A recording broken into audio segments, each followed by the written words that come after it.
Next, I'm going to be demonstrating some different variations of the push-up.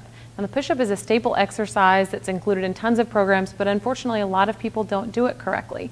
A couple of main things that I'm going to want you to make sure that you're doing is that your hands are about shoulder width apart. Especially for females, being out too wide can be a little bit difficult on the shoulders.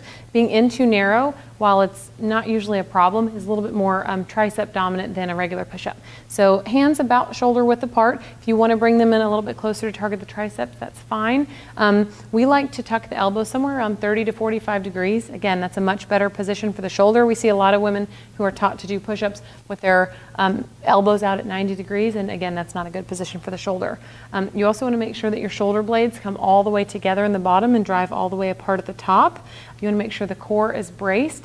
Glutes are tight, so you want your ribs and your pelvis towards each other. You don't want your hips or your core to sag, and glutes are nice and tight. You want the whole body to move as a unit too. We see a lot of people, they'll do a push-up and their upper body comes up first or their butt comes up first, and make sure the whole body's moving as a unit.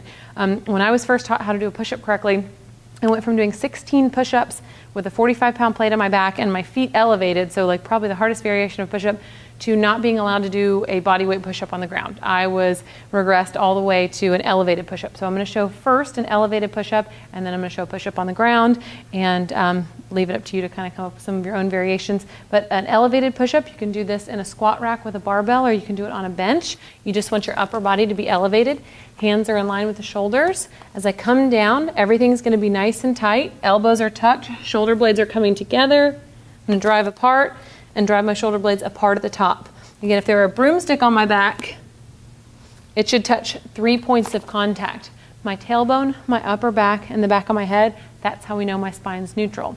So if you want to make it more difficult, it's a little bit easier to do in a squat rack, but just to move it down a little bit. You can't really, this is not an adjustable bench, but you can always move it down a little bit or elevate yourself less.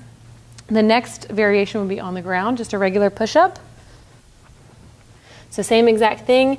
Hands underneath the shoulders, body in a nice straight line.